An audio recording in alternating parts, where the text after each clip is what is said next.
Sunday up here at the tiny house. Didn't do a single project yesterday. Not on the tiny house anyways. And I'm not doing any projects today on the tiny house. We took the weekend off, which in all reality it's the first weekend we've had off of building on the tiny house since, I don't know, late July, early August.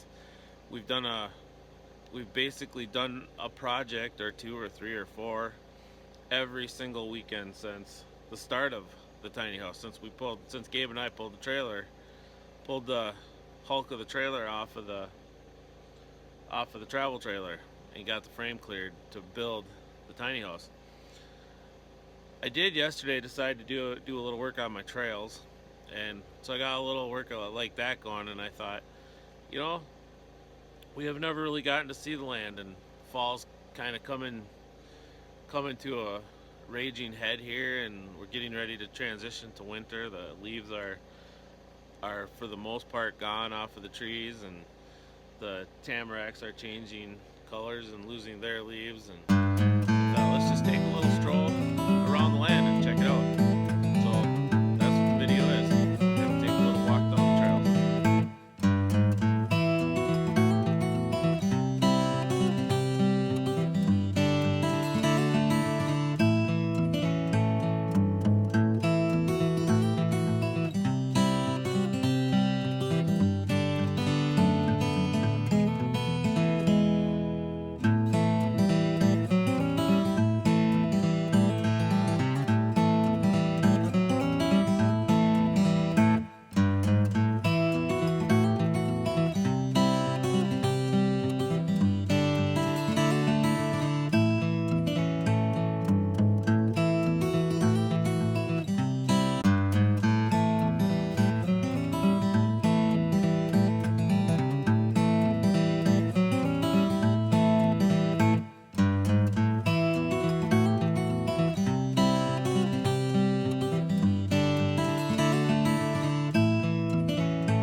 This was some of the storm last summer from one of the early videos when you seen the tree laying across the driveway.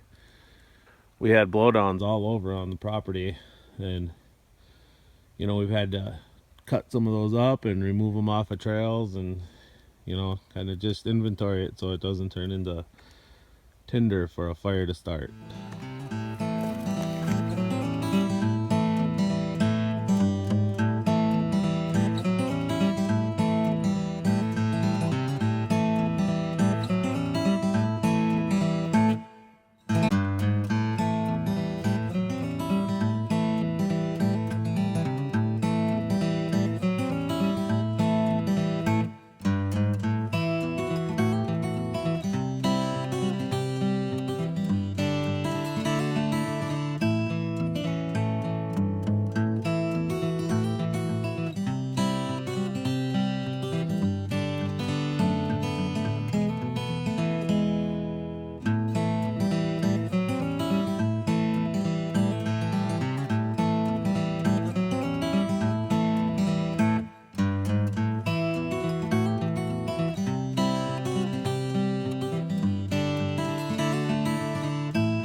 house land. Maybe covered the front 5 acres, so there's probably 35 more to show you. Maybe we'll take some time next weekend and go take a look at that. But all in all, it was just kind of fun to maybe see where the tiny house is sitting on. I know it's always fun to watch the videos and see action happen around the tiny house, but sometimes we just gotta step back and take a little rest, and this was one of those weekends. No planning, no working on the tiny house, just kind of come up and enjoy the place. Next weekend, I think we'll take on a little bit of the insulation, finish that up. We only got a little bit left to do. We'll maybe take a shot at some of the siding, but I'm not sure. We're going to spend more time in the woods next weekend too. We got some deer stands to shore up and a few more to get up, and the weekend after that is the Minnesota deer hunting opener. So all the guys will be up for that, which really is the reason that we started the tiny house project to begin with. I was really kind of hoping to have it done by this point, but we're not going to be finished. We have all of our interior finishes to start, which we'll save those for winter projects, stuff we can do inside, but we're going to concentrate on wrapping up the outside. You know, I'm really looking forward to using this place once the snow flies up here. It's just around the corner, and it's going to change the entire landscape, so I'm really looking forward to that. So, thanks for watching. Hope you enjoyed the little land tour of the tiny house.